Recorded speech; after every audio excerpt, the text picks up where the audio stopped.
Hello folks and welcome to another SACPA session.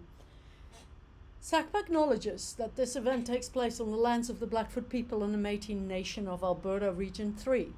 We pay respect to their past, present and future cultural heritage, beliefs and relations to the land. SACPA commits to assist reconciliation efforts by raising awareness of the ways past and present injustices can be reconciled.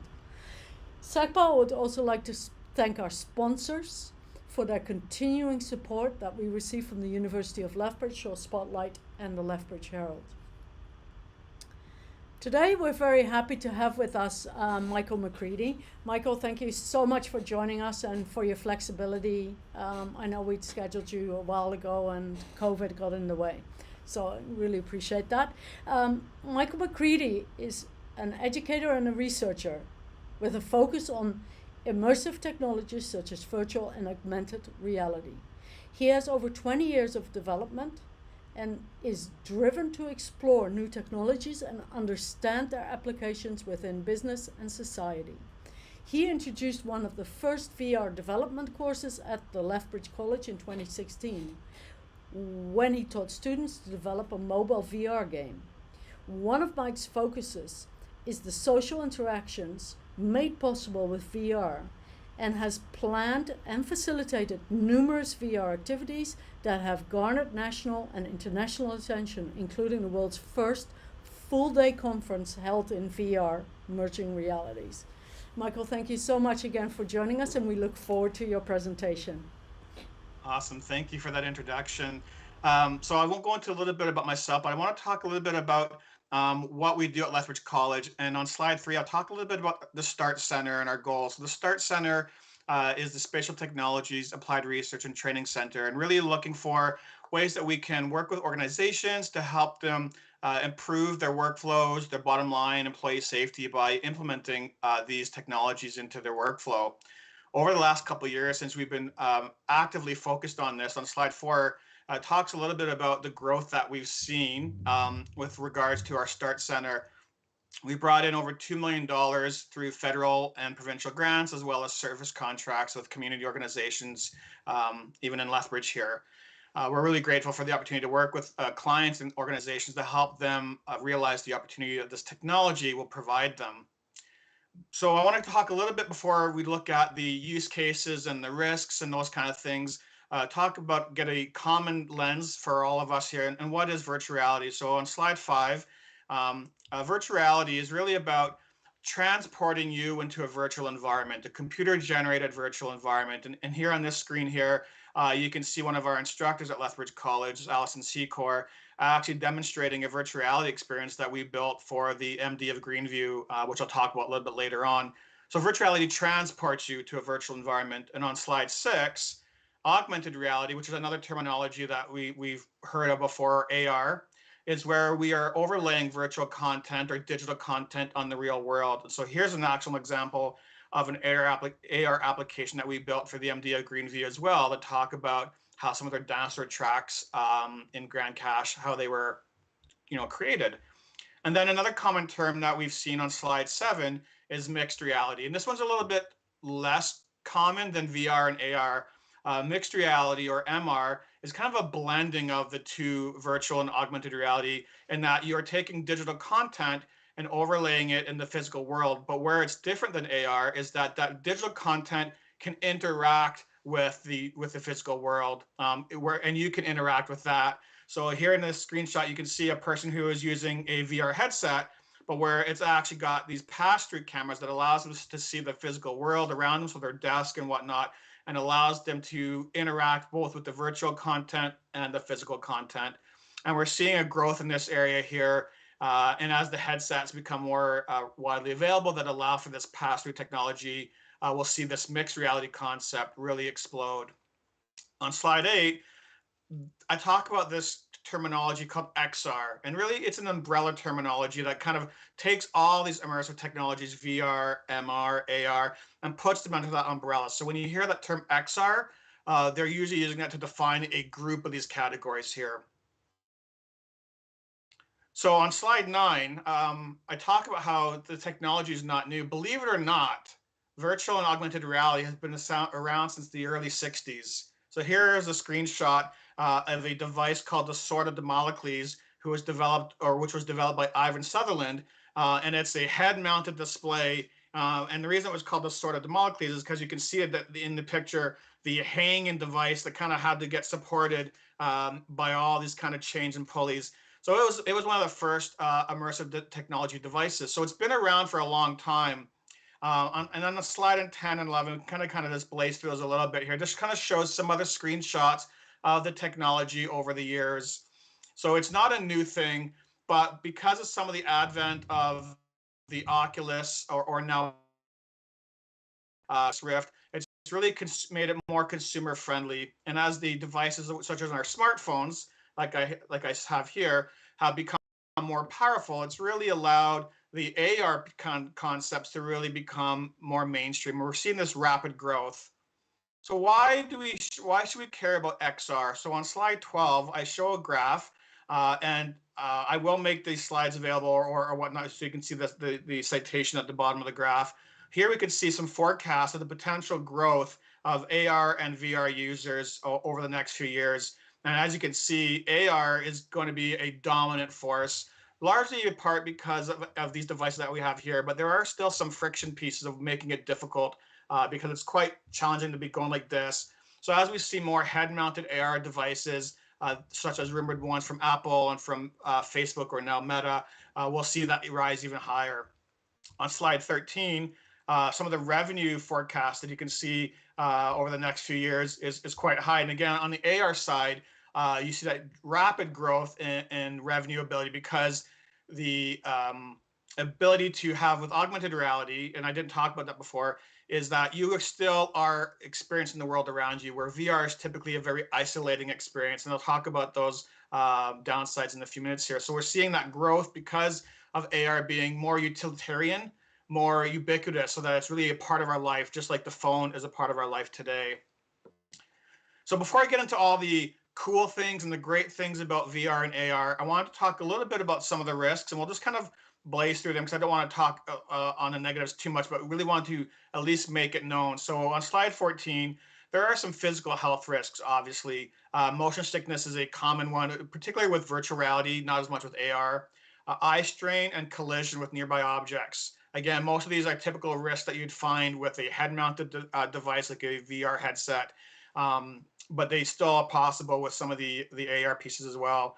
On slide 15, there are some mental health risks. So those are the physical ones. So some of the mental health risks can be anxiety. So as you spend so much time in this virtual environment, it could create a sense of anxiety in dealing with the physical and the real world around you, as well as that social isolation. Now that part, while it's still a valid point, it's becoming less of an issue because with virtual reality, there are so much social VR applications available where you can talk and interact and communicate with other people. But what that can do is creating some of those false expectations. So just as social media creates these false expectations with regards to, your anonymity and those other things like that, it can create some false expectations in the social VR space as well.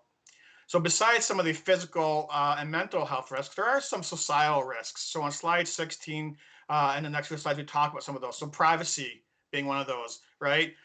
Privacy in the sense that when we have our AR devices and our cameras recording, we don't know what's being recorded. And when that moves to our head-mounted display, those issues just exponentially increase. But also the privacy data of what we're doing, how we're moving, our eye information, all those things is really a point that we should be concerned about.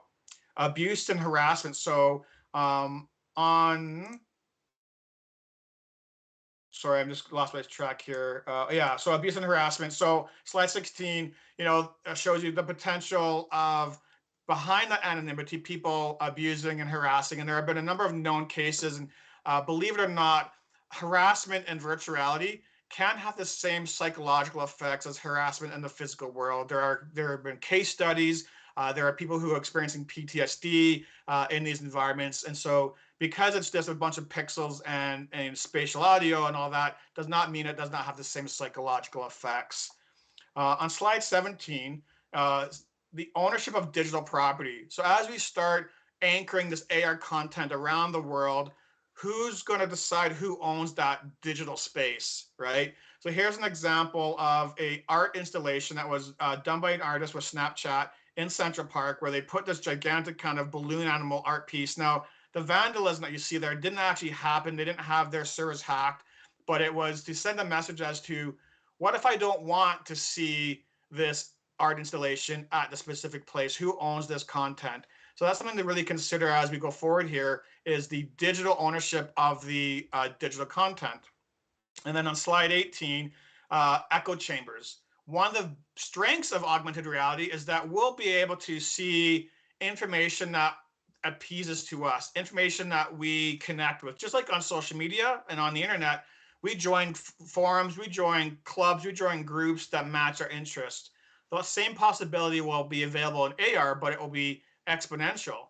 If all of a sudden you're seeing information that relates to you, then all of a sudden your exposure to new ideas, new concepts is really limited, creating this kind of echo chamber approach. So something to be considering as we kind of go down this wearable AR technology is, what are those impacts going to be on us being exposed to new ideas, which can be a very powerful thing. And if all of a sudden that is limited, what is that going to do to us as a society?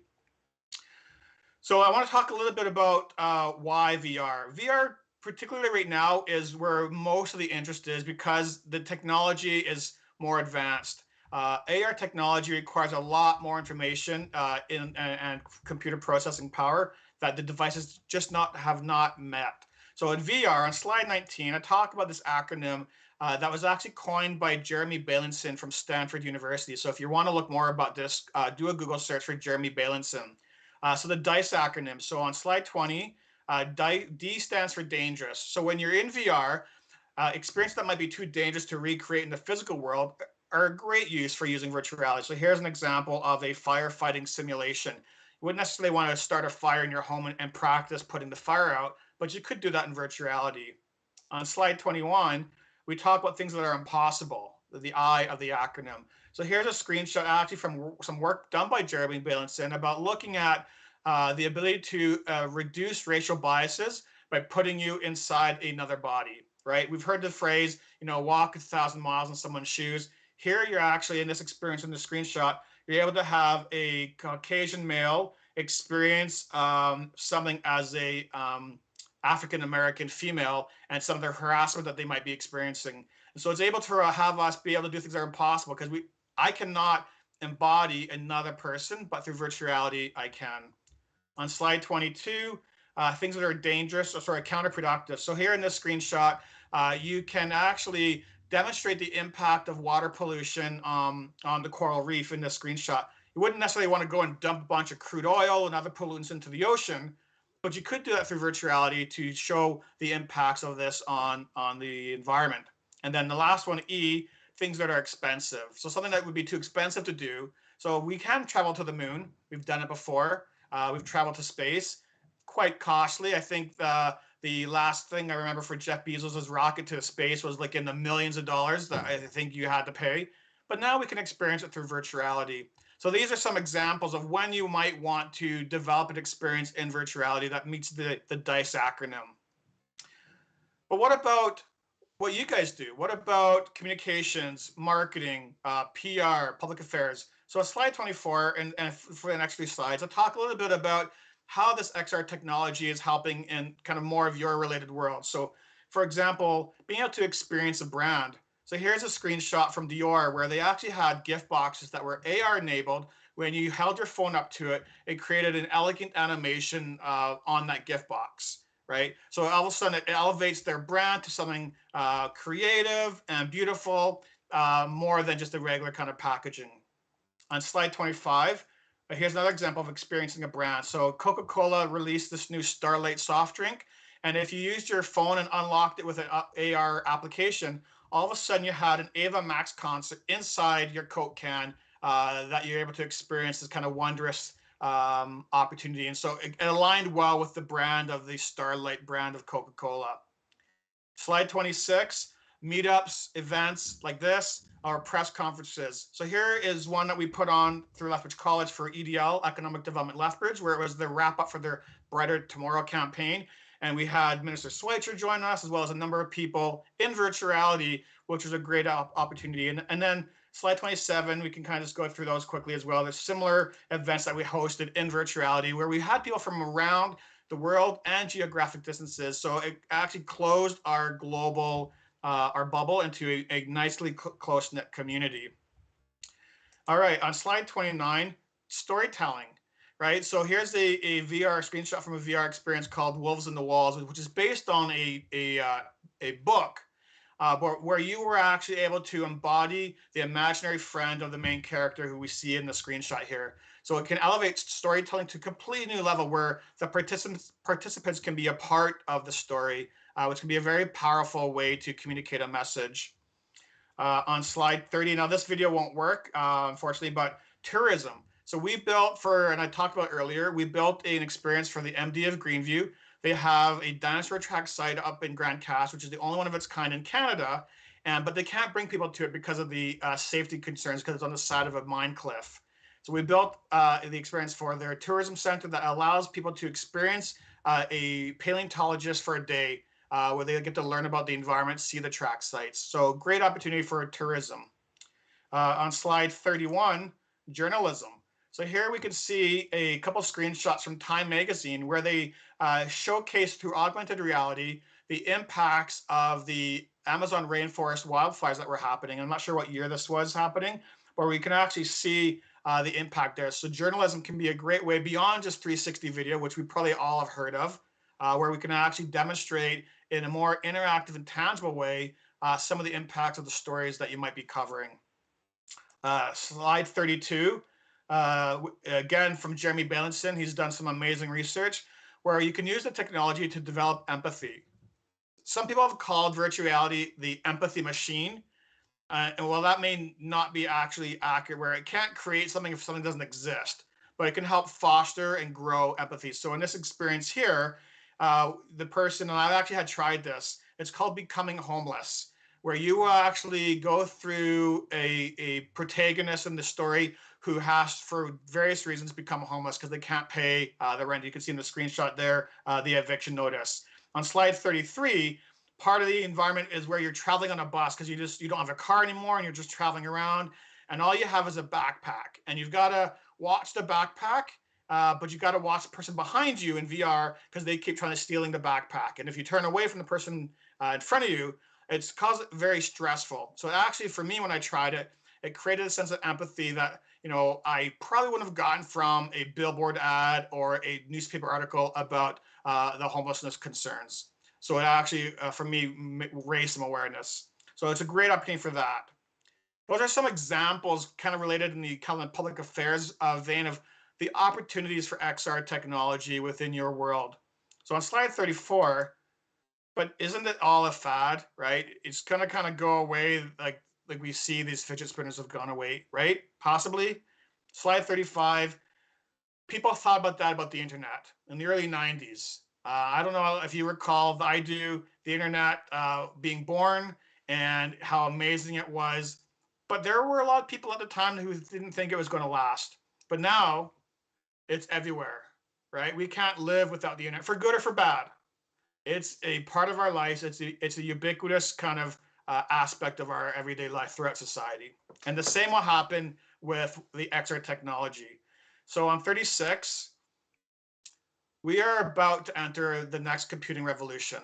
If you think about technology, the personal computer, the internet, mobile phones, smartphones, we are about to enter the next phase of a computing revolution. Slide 37. I don't know if you recall bulletin board systems. I remember when I was 14, I ran one.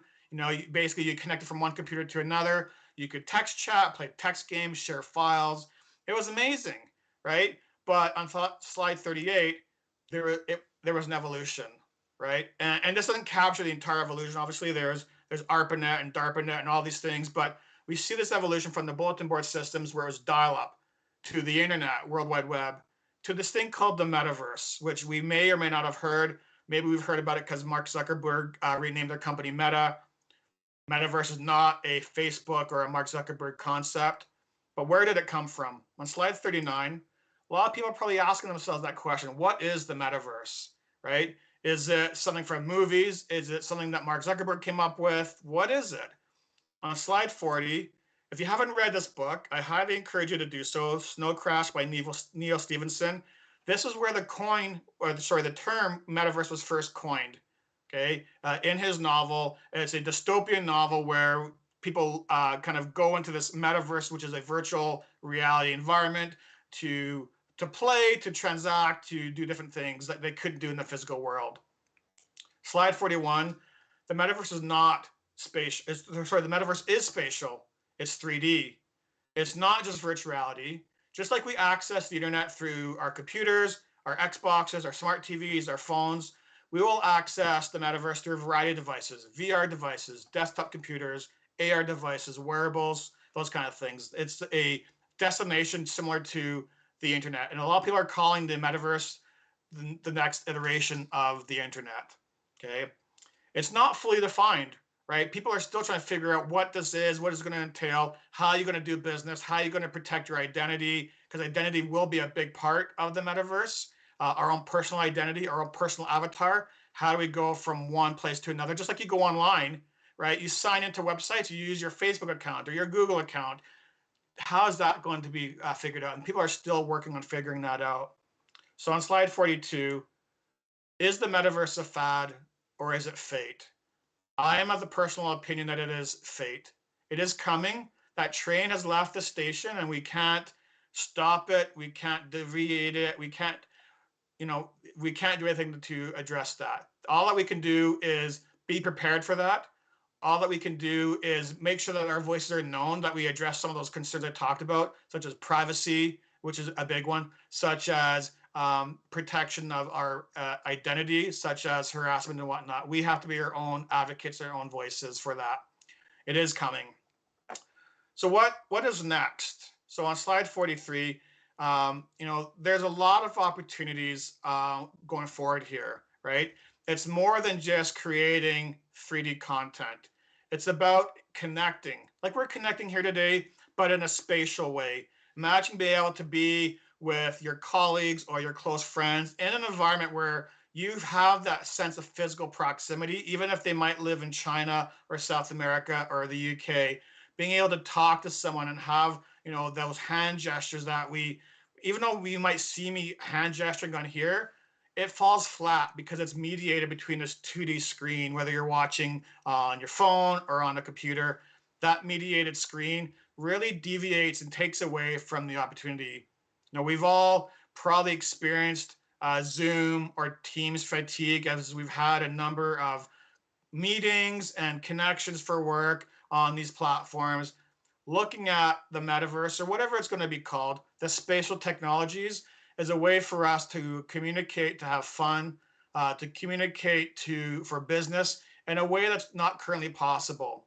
A couple of weeks ago, we ran an event at the Inventors conference, which is in Calgary, Alberta, where we brought people to a room with VR headsets, and we had facilitators from South America and United States lead them through a design thinking session where they were able to actually, brainstorm and troubleshoot together using sticky notes in VR and be able to kind of adjust them and work together and put them into the groupings and the swim lanes that we probably have experienced as we've done similar activities. It allowed us to recreate more realistically that physical interaction of being in the same room together and working with sticky notes and talking and communicating, where we don't quite get that same environment, that same experience through a Zoom or a Teams call. So the future really similar to the program. So I also teach at Lethbridge College in our virtual and augmented reality program, and our tagline for the program really, I think, should be the tagline for us as we enter this new computing revolution. And that tagline is, the future is as limitless as our imagination, right? If you can imagine it, you can create it. And I encourage you, as you, in your various aspects of public affairs work that you do, whatever vein that is in, I encourage you to think about, how can this technology improve my way to communicate? How can this technology improve my way to connect with my audience, right? I think that you'll be surprised at how wonderful it is to be able to bring your potential audience, bring your audience closer to you through these experiences. And on slide 44, so the Start Center at Lethbridge College is always looking for opportunities to collaborate, to work together, to consult, to share ideas. So feel free to learn more about Start at lethbridgecollege.ca/start. And if you kind of have an idea already in your mind, hey, I want to do X, feel free to complete the client intake form that I have on the screen there. I think that you'll be surprised at what the possibilities are. Give you another quick example. We have one of our students who's working with a filmmaker out of Edmonton who they've created a number of art installations where it takes well-known artists art from like Van Gogh and Picasso and puts it into an immersive environment where they can actually experience it more in 3D. While our students working with them to create an augmented reality add-on for that experience to promote that. There are lots of opportunities, and love to just chat with you about what those opportunities might be and how this technology can help you. So that's all I've got for my presentation today. I do apologize if I went through it a little bit fast here, but would love to chat if you have questions available, or if not, feel free to reach out to me on LinkedIn or Twitter. I don't have those there, but if you look Mike McCready up on Twitter or LinkedIn, you'll find me, and I'm always willing to chat afterwards as well. Excellent. Thanks, Mike. Thanks for your presentation and for being so succinct in explaining these new technologies to us. We've got quite a few questions in the queue, so I'm going to actually jump right in. Sure. Mark and Karen, I'm not sure if it's both Mark and Karen or just Mark or Karen. Exciting and many positives. How about the potential negative impact, especially on youth? The internet and social media have already had great negative effects on the youth. Kids sequestering themselves in their rooms, playing video games, or on Facebook, Instagram, etc., instead of interacting in person with friends or exercising out in the fresh air. Will not virtual or augmented reality not contribute to these problems? I think you touched on it a little bit, but. Yeah, so I think there's a possibility. So VR and AR, I think, are treated differently in that case, where AR typically is less isolating. And so things, for example, like Pokemon Go has been a huge success for getting people to explore their outdoors. And the company that actually makes Pokemon Go, Niantic, that's really their mandate, to create experiences to explore. So I think AR is less on that negative side, but some potential there, but more so on the VR side. So yeah, definitely with VR, the potential exists for a similar approach that we find with social media. I've got teenagers, and I can totally appreciate the challenges of that provides with us. And I think one way that we can look at addressing that is preparing and teaching our youth now, even before maybe they have an Oculus Quest headset, of the kind of risks and the kind of limitations that they need to kind of put in place with themselves with regards to being in that environment. On the flip side, with the exercising piece, I think that the virtual reality technology, while you might not be exercising outdoors, I think it has a potential huge benefit for those who might otherwise not be so inclined to partake in exercise activities. There's some studies out there about how virtual reality can block pain receptors in our brain. So, and it's being used with burn victims in dentist office, et cetera, to mitigate those effects of the pain. That also applies to physical fitness. I remember a few years ago, I went to one of the local VR arcades, and I played a game that required me to shoot arrows and get up and down and move around. And I just played that whole hour, and I didn't realize until after I took the VR headset off how exhausted I was. And so I think while it might not be exercising outside, it can have a positive impact on those who might be sitting on front of their couch playing Xbox. If they're in VR, they're moving, they're getting that physical activity, and there's huge gains for that weight loss and that healthy lifestyle. Our next question, more of a comment. Kurt Peterson, the term "take a trip and never leave the room" used to be related to drug use. Now it can be done with VR and could help people see the world without much of a carbon footprint. What are your comments on that? I totally agree. Again, I talk about the Inventors Conference that we helped organize a special event at. We had speakers who did not have to leave California, who did not have to leave Brazil, who did not have to leave their various locations, but they're able to still engage and present with their audience in a more interactive way.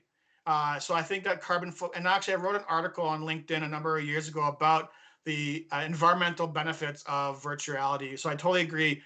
And on a related note, it's being used to help those who are suffering from dementia, being able to allow them to experience their homeland, right? Their home, whether they grew up on a farm or a different city, and be able to see that in a 360 environment to try to stimulate some memories. So I think it's a great opportunity for those who maybe are home ridden, who are not able to travel, to be able to experience the world around them.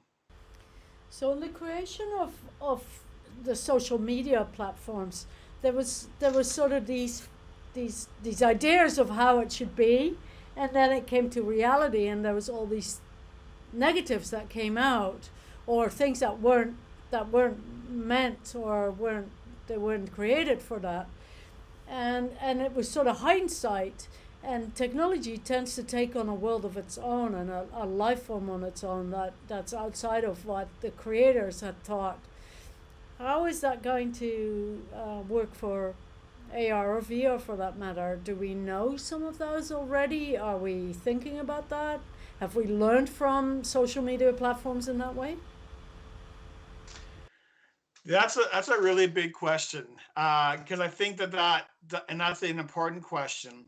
You know, if anyone's ever read or watched the film Ready Player One, that can kind of give you an example. So IOI being the big bad company who wanted to, I remember the one line in the film was, we can get up to 80% of screen space for ads before we induce seizures. That was their goal. How much ad space can they take off in that virtual environment before it has a negative effect?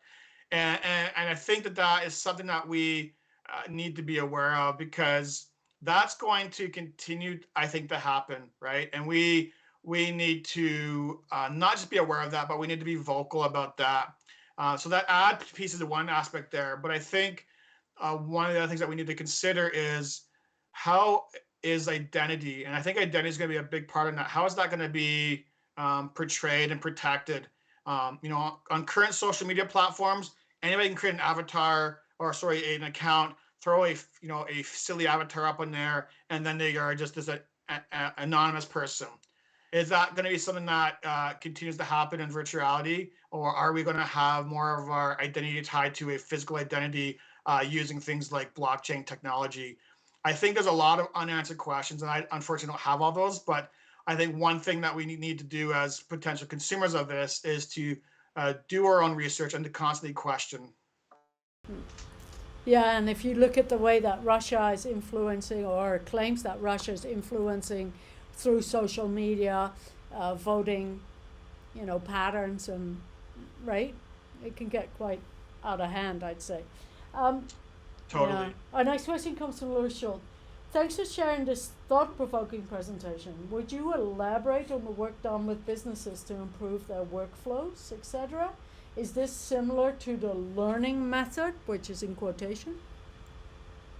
Sure. So I'll give you an example of I can't particularly share the client's name because of an NDA, but we're working with a energy company to help improve their training processes. So currently their training typically makes up of printed brochures, as well as some hands-on training, which is limited because they can't do it very frequently because of the logistics around that hands-on training. So we're creating a training experience in virtuality for this company to be able to provide a training procedure for a fairly dangerous procedure that they can do in virtuality numerous times, not just once when the plants are shut down.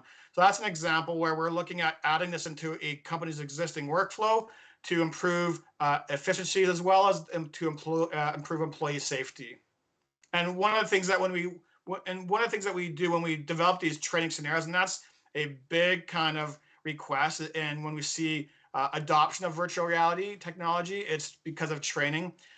We leverage our learning experience designers at Lethbridge College, who have a lot of experience working with faculty and staff to create well thought out learning experiences. So we work with them to develop the experience, and then we build it in virtuality. How effective are those to real life? Like, for example, you have that picture of that woman dousing a fire. How effective is that in terms of the real life experience? Sure, sure. I mean, I could provide afterwards a number of research articles that talk about the effectiveness of these hands-on training experiences in virtuality. I don't have the numbers off the top of my head, but they are highly effective. I'll give you a quick anecdote. So there was an experience I tried where it was, I don't remember exactly what it was for, but it was about replacing an electrical component in a circuit board. And there was a danger aspect to that. And I went through that and I was demonstrating that to some potential clients at a conference. And I remembered every single step, and I'm not an electrician. So if I'm able to remember those steps because of, we are spatial creatures, right?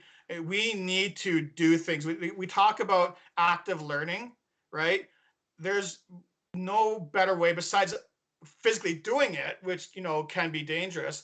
There's no better way to instill that active learning than through virtuality, because you are firing a number of senses, right? Sight, sound, physical movement, which is really helping it to be reinforced in our brain. You mentioned some health, both health risks in terms of seizures and health benefits in terms of dementia. Are there any other examples of how this could be used in terms of health benefits or negatives on health? Sure, sure. Another one that I've talked about in other conferences is, for example, those who experience an eating disorder. So more of a psychological health concern. Some medical professionals are using virtuality to help kind of help these people experiencing an eating disorder to get beyond the stigma of eating in public. So what they would do is they would put them into a virtuality environment, which would be in a restaurant, and it would have them walk through the mechanics of eating a meal at a restaurant, right? While it's not a real life physical experience, the brain has, and if you haven't experienced virtuality, you might not know what I'm talking about, but the brain has a way of tricking and convincing us that it is somewhat real, but it allows them to practice that exposure therapy in a safe way, and then allow the psychologist to respond to those feelings right when they happen, which is proving successful. Knut Peterson has a very similar question. Can you talk a little bit about the benefits of VR and AR can have in the healthcare field and age-related care? Sure. So I'll talk about one project that we're working on right now. It's called the Caregiver Project. It's funded through Alberta Innovates. We're working on it with a company in Calgary called Red Iron Labs. And what this one is about is getting in a dementia vein, but more so for the caregivers, both the formal caregivers such as healthcare aides and nurses, and the informal caregivers such as family members. So when we were working on this project, we discovered that there's a high turnover rate in the dementia care area because of the abuse and the physical alterations, sometimes in the verbal altercations that they might have, because if you've never experienced anyone has dementia, every day is different. So we were building this VR training scenario that allowed caregivers to practice and be prepared for the uncertainty of helping clients with dementia. That's one example. Another example in a similar vein, done by a company out of the United States, I think, called Embodied Labs. The founder of this company noticed how her mother was being treated poorly at a care facility, and she wanted to create an empathy experience for the caregivers. And so what she did is she developed an experience that not only provided a way for the caregivers to experience what it's like to have dementia, but also degenerative eye disease, which her mother also suffered from, and allowed the caregivers to realize that this person is not being belligerent because she's a jerk, right? She's acting that way because of the challenges that she's experiencing, the difficulties in seeing and whatnot, and it worked to shift their feelings and their opinions. And so that's another great example of how it can be used to create that sense of empathy, right?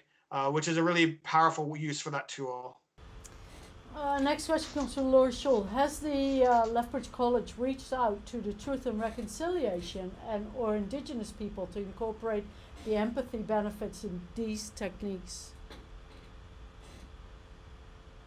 That's a great question. I have had some preliminary conversations with some of our Indigenous staff at Lethbridge College about some similar concepts with that. We're currently at a stage right now where uh, we're growing so quickly we don't have the capacity yet. So it's still on our radar to look at that. I think there are some really good opportunities both from the empathy place, but also about the learning in place concepts from the Indigenous people. So I think there is some huge opportunities that we that are untapped, but we are looking at exploring once we have some more capacity. Bridge City News, you mentioned students working with filmmakers with VR and creating those 3D pieces of work. How important is this tech for businesses who are looking to integrate it? You know, when we think about, the internet, we think about marketing and branding and communicating with our clients. There's a lot of noise on the internet, right? There's a lot of noise that you have to cut through to get to your potential clients, to your potential consumers. This technology has a way of cutting through that because it's right now at a current stage where it's still viewed as novel in the sense that not everybody has it. Okay, everybody has a website, right? Everybody has this presence online. So being found online is getting more difficult and more difficult every day because there's this saying, if you're not on the first page of Google, you don't exist.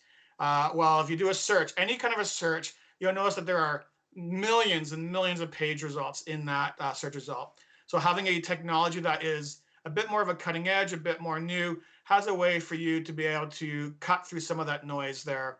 Snapchat, for example, is a great opportunity. And that's for that one example that I've mentioned with that student and that filmmaker, we're using Snapchat to create the experiences. And that's what we were using for the town of Grand Cache.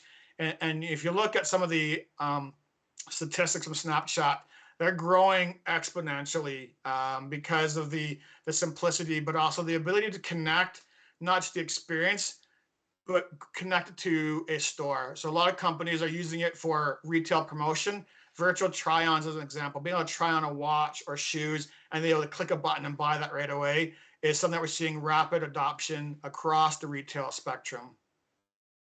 Be great during COVID, that virtual try on. Right? Yeah. Bev, Mundell, are any med schools using VR to teach surgery, etc.? I'm not 100% sure on that. I would be surprised if there wasn't, but I don't know off the top of my head. I do know, for example, that Bow Valley College is using it to help teach some of their nursing students. When we're done our caregiver application, we will be rolling it into our nursing students because they do have a dementia care module that they work through. But as far as from a surgery perspective, I don't know any, but I would be surprised if there wasn't. And Bev has another question. Are firemen or firewomen being trained using VR? What about police in terms of de-escalating situations? Are they using it? That's a that's a great question. We we have been having a number of research projects with some of our justice studies instructors and our communication instructors, looking at de-escalating using a 360 video, primarily for our justice studies students. We are in conversations with the Lethbridge Police Service to look at ways to integrate immersive technologies into their training, both from a de-escalation perspective, but as well as some other more technical training, which I can't share too much more about because we're actually having a meeting with them, I think, next week. But yeah, there's huge opportunities from that de-escalation perspective, and we're exploring that with our local police service. Um, Laurie Schultz, would you comment on the education programs, diplomas, and/or degrees available at the Lethbridge College? Upon graduation, where would these students find employment? What would the wage and salary look like for those jobs? Sure. So there's strictly in the immersive space, there's a number of programs that we have at Lethbridge College. So obviously there's the virtual and augmented reality certificate program, which I teach in. It's a 1-year certificate. We also have an architectural animation technology program.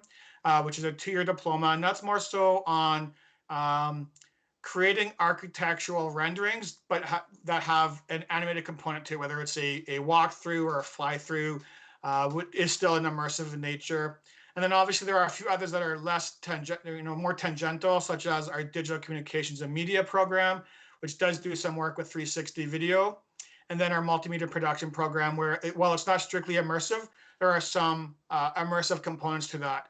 Speaking about the virtual and augmented reality program, because that's the one I know the most about, that one covers a wide gamut of topics such as programming and 3D development and interaction design experience, augmented reality, etc. And in that program, they have the skill sets that could land them in a number of different opportunities. One being contracting with companies. And that's kind of the area that we're seeing the most growth right now. If you recall back, I used the analogy of the internet. So we're at the same spot where the immersive technology has not gotten to the point where organizations have immersive tech teams, right? But they do have web teams. So for example, at Lethbridge College, there's like 3 or 4 people that I think work on the college's website. We see other organizations like that. It will get to that point where we see either dedicated professionals for immersive technology or where existing professionals are upskilled for that technology. But in the meantime, we're seeing a lot of our graduates work on contracts with companies such as Red Iron Labs. One of the things that we're really proud about at the Start Center is that through some of the grants I mentioned in my earlier slides, we're able to hire students and grads. And so actually one thing that we're really excited about is out of this graduating class that's graduating this month, we're going to hire one of our students on a fully paid 1-year internship to work within our Start Center on a number of projects. And we're doing that again the following year as well as hiring some current students, which is really exciting because we do believe in the value and the power that students bring to projects through a different lens that they look at. So right now we're seeing mostly contract work as well as the potential of starting their own company. I know a couple of our students are really interested in creating games, which while we don't strictly teach game development, the skills that they are taught could be applied to creating games. And so they're looking actually at applying for some grants to take their game that they worked on for their final project to the next level. Great. Hanny Mundell, at Lethbridge College, when you develop versus experiences developing empathy, are you in consultation with psychologists?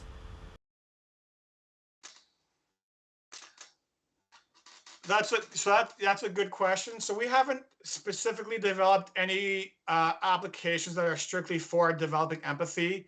The one that we are working on that might be the most closely aligned is that caregiver project, where it's to help caregivers better be prepared for working with clients with dementia. We did consult with a number of professionals, both from our nursing faculty, they work really closely with us, but also with care facilities throughout Alberta and Calgary and Edmonton to ensure that the scenarios that we were presenting, because it's a scenario-based experience, that they were valid and accurate. So while we weren't really building empathy, we did kind of consult with professionals in that area. And any of the projects that we work on, for example, the one for the energy company, we work really closely with their energy technicians as well to make sure that the information that's being shared is valid. Because that's the one thing, whatever the end result is, it's always going to be in an area that as a developer, we have little or no knowledge about. So it's very important to work with professionals from that area to ensure that the experience is developed correctly. Knut Peterson, the COVID pandemic probably sped up VR and AR technology and the use of it. Have you seen any downsides to the speed in which that has occurred? Yeah, so definitely it has dramatically. There are, I remember a few years ago wanting to develop a social VR event platform. I thought that there would be some opportunity. This is before COVID, and then COVID hit, and there are literally dozens, right? So people are trying to capitalize on that. So I totally agree with that statement. I think probably, and I don't know for sure, but my guess, my estimation of some of the challenges of this rapid adoption probably would be for us as a society to not truly consider the ramifications, right? What does this really mean?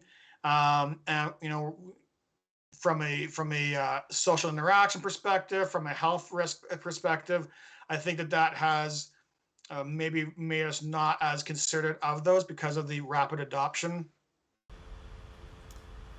Mark and Karen, are there platform technologies involved that would prohibit free use or access to such technologies? I'm not sure if I understand the question, so can you repeat it? Yeah. Are there platform technologies involved that would prohibit free use or access to such technologies? So if I understand, there are some things that I think are challenging. And right now, if we think about the access technology, so VR headsets, smartphones, those kind of ways that we access the technology, it's really fragmented right now, right? I use the internet analogy a lot. The internet, even though it's fragmented, it's all connected, right? I can go from one website to another website to another website. That doesn't really exist right now. If I want to go from one experience to another experience, that doesn't really exist. I'd have to hop out of it, go into the other one. There are also some challenges from a device perspective that are creating these barriers. So for example, Oculus or Meta, the Quest headsets, they've got their own store for software. Other headsets have their own store. Other headsets have their own store. There's not a commonality piece there. So if you want to develop, you got to develop for these different devices. And often, it's hard to go from one device to another. So there are some challenges both in a software connection infrastructure, but in a device infrastructure. Again, I talk about how when we access the internet, I can access it through my phone, my Xbox, my computer, my smart TV, no problem. But that's not quite the same paradigm right now with immersive technology. If I want to access AR, I have to have an AR device. If I want to access a different experience, I have to have a device that supports that. So those are some of the challenges that we're facing right now is how do we create a true ecosystem that allows this hopping from one platform to another seamlessly, which doesn't currently exist. Knut Peterson, politically speaking, VR and AR technology seems to be an obvious opportunity to impress voters. Have you seen examples of this? I have not. I think you're right, though. I think that there is an opportunity there. Probably, I think if I was to make an estimation without actually doing any research, I probably would guess that would be on the augmented reality side. Even though the virtual reality hardware is more sophisticated and more advanced, the number of people with VR headsets, even though it's growing, largely due because of Oculus Quest or Meta Quest, it still is a small fraction compared to those who have AR-enabled devices. So I would guess if I was to do a quick search, I'd find more AR experiences that support that voter kind of communication, which I don't know of, but I would be surprised if there wasn't. Okay, that was it for our Q&A today. Thanks again. And before we wrap up this session, do you have a take-home message for our viewers, please? Sure, I do. I think if I was to leave any parting words, it would be don't let the risks turn you away from it. I think if you think about the internet, there is a lot of risk with it, but there's so much potential that it's created by allowing us to know and learn about different cultures and connect with people. Don't let the risks turn you away from this immersive technology. There are huge advantages of that. I think with the risk, it's just about being aware of them. And also encourage you to experiment. Right off the bat, you can download AR apps for free on your phone if you've got a more modern phone, whether it's through Snapchat filters or some other AR apps. I encourage you to explore the opportunities that might have, and feel free to reach out to me, even if it's just a chat. I'd love chatting about this. I will do it anytime, all the time. And feel free to chat with me because I think that this train is coming. It's here. And the sooner we become more informed and better prepared, the better we'll be when it's full steam ahead. Excellent. Thanks so much for your time today. And thank you for everybody who joined in. And just to remind you that next week we have our annual general meeting. If you would like to join our meeting, you need to register. you can do so by contacting us through the website or DMing us on Twitter or sending a message on our Facebook platform. Wonderful. So, Michael, you have the honor of our last session for this season. And Thank you. thanks very much.